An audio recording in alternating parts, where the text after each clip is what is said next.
Humans are replacing dummies in medical training. And we want to bring in Bob Kaiser, the Interim Executive Director for Simulation and Integrative Learning Institute at UIC College of Medicine. Bob, thank you so much for your time. And I'm really looking forward to talking about this. Thank you so much for being here. Of course, we're glad to be here, Tia. Thank you. So let's talk about this. So 160 actors were used in these simulation exercises, and really it's supposed to help UIC, College of Nursing and College of Medicine, those students really get that one-on-one real interaction. Tell us how it works. Yeah, so great question. So the doctors that all of our viewers go to see, they need a place to practice these things before they are with patients. So that's where we come in. So our simulation centers at UIC, we provide opportunities for our students to take what they learn in the classroom, their theories, and then to practice them in our sim labs. We're basically where theory becomes experience. So talk to me, 160 actors have been used. Who are these actors, and really what do they do during these exercises? Because the reason why I ask that is because we've seen, for example, when people are learning CPR, right, they're doing it on a dummy. They're not doing it on an actual person in most of these class environments where people are learning. What kind of exercises are they going through? Right, so just to clarify, none of our actors are being used during CPR. None of our actors are hurt doing simulations. But what a great question, what do they do? So our actors, they portray patients, they portray family members, they portray other healthcare colleagues, and they provide opportunities for our learners to practice communication, like doing basic history-taking skills, all the way up to having those difficult conversations, like how to provide bad news to a patient. Our actors also provide coachings on our physical exam maneuvers and helping the students learn those maneuvers, and also how to find maybe those positive findings. Why do you think that's so important? I have been on the other end of speaking to a doctor about a family member that had some really bad news. And in that moment, I felt like, wow, this doctor really needs, I'm gonna be honest with you, I felt like the doctor really needed some training on empathy.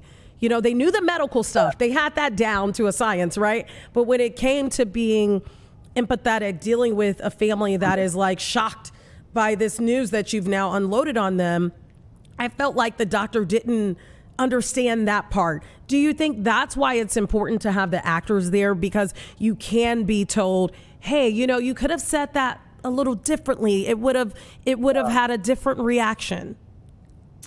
I think you're correct, Tia. That's exactly why. So I think what we do here is we combine the clinical confidence and then add in the emotional intelligence.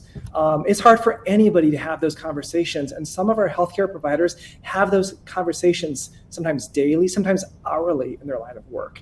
And so what we do is we give these learners a safe place to practice these tough conversations, to find the words, but also to find their authentic voice in doing this. And in this entire process, especially working with the actors and our faculty, they hopefully find their authentic voice when giving this information and make that human-to-human connection. Where do you find the actors? If someone's watching right now and they're like, man, I would have loved to be a part of this, where do you find those actors? Yeah, so the actors that we use are professional actors in the ChicagoLIVE area. Many of them do theater. They're in your local plays, your musicals, etc. They're also in movies, TVs, etc. So we hold auditions for our actors, and what we're looking for are those people who can produce complex portrayals, obviously, but are also observant, because these actors have the double duty of portraying the patient, but they also are assessing the students. They are keeping in their mind what the student has done during the encounters, such as, did they ask me about my cough? Did they provide counseling on this or that topic? And on top of all of this, all of our actors have to be able to provide feedback to the learners on how it felt to be their patient, and to provide non-judgmental feedback, that those observations, so that the student can take what they've learned in the room with the patient and then apply it on the floors of the clinics and hospitals. Bob, is this a one-time simulation experience, or is this something that goes on throughout the course of a student's year? It is embedded through the entire medical curriculum. It is the learners come to us first 2 weeks of medical school. They're in our sim center practicing these conversations, practicing this history taking, all the way up through their M4 year, which is the year that they graduate.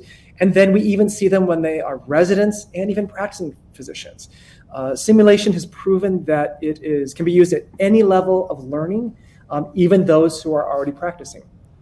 Let me ask you this, Bob, because I think about, like, for example, myself, I grew up in the inner city mostly all my life as a child, ended up going to Ohio, which was completely different from what I was used to, went to Ohio State. And that was, where I grew up was really my only real, I would say, outlook on life at the time, right? Because a lot of times that has everything to do with how you develop as a person.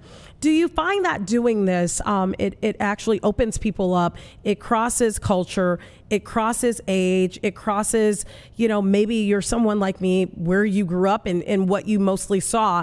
This helps to kind of open your eyes and a reason why I ask that question is because when you're in medical school, you're grinding, right? You're learning, you're not thinking about maybe, how this conversation will land, because most of your ability and time has been learning so much of this medical information. Yes, to everything you just said. I think simulation has the opportunity to provide the place where even tougher conversations can take place. I think to your point, we can introduce different types of patient experiences and a safe place where the students and the patients are safe because they're actors. But also we can have conversations, and we debrief every simulation. So if we do a simulation with, say, a different culture or a person that's not like the students, we have the opportunity to talk about even the biases that came up for them and how to deal with those biases and how to form that connection with their patients. I think everybody involved in simulation, the learners, the actors, even us simulationists, we learn a little bit more about ourselves each time a simulation happens, because we're forced to examine why did we make the choices that we made and how can we do better. That's what simulation is all about. And how can we make sure that the patients that we serve, the communities that we serve, the world that we serve can be a better place for the work that we do. Well, that's a good point that you bring up, because I think about, when I had a child, one of the things I would always hear is, especially being a Black mom, a Black pregnant mom, is that you would often hear why the mortality rate was so high in our community. Oftentimes you would hear, well, doctors didn't listen to me. And in some cases, some of those doctors may have never experience talking to someone like me. And I think this kind of breaks down some of those barriers that maybe we don't even know we have within ourselves. Right? First of all, I'm sorry for that experience. That's, I think I can relate to it in my own way. But to your point, I think that our job as simulationists is to provide a place for exploration. It's a place for curiosity. We suggest that students don't try to do their best, don't try to get an A+ in simulation. Try those things that you are curious about. Try those things that you would never maybe try with a patient, just to see what they're like and to see if there's something that we can glean out of those to then, they can then incorporate into their authentic clinical self. To provide them opportunities to talk with people that maybe they may not see ever again in clinical practice, but to make sure that they've had that practice. And also the last thing is to be able to listen to the patients. To what you just said is it's really important, especially in the way that UIC looks at medical education. It is a partnership between patients and healthcare providers. Healthcare providers have to be able to hear the patients and to understand them and to have empathy for them and connect with them as a patient, as a human. So then they can collaborate to make sure that the patients are receiving the best healthcare possible. I love what you said there. Bob, I know we're talking about this now, but is this new to the curriculum, or has this always existed in this way? It's relatively new, Tia. It depends on your reference for new. So human simulation started at UIC around 1987.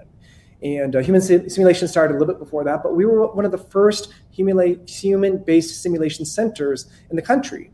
And so it's been around for a while. We also have technology-based simulation, which is the mannequins, the CPR mannequins, et cetera. And that started a little bit later for us in the 2000s.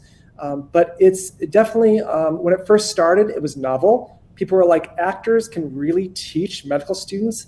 And now it's everywhere. It has been, though not currently, but has been part of the licensing exams for medical students, because the powers that be knew how important it was for communication to be a part of the medical training. So now it's everywhere in all medical schools, which I'm very grateful for as a simulationist, but also as a patient, and also because my family members are patients. I feel that healthcare is safer because of simulation. So as a simulationist, what is your job? What exactly do you do? I love that question. Woo, what a good question. So what do I do? So I do three things. So the first thing is that I take the curriculum, the theory, the educational points that the curriculum our faculty are making, and help them produce experiential learning for our students, so that they can experience those patients, those conversations that they've read about. To your point, they do so much studying in the classrooms. So my job then is to take them into the safe place of our clinical lab and to allow them to experiment with these things.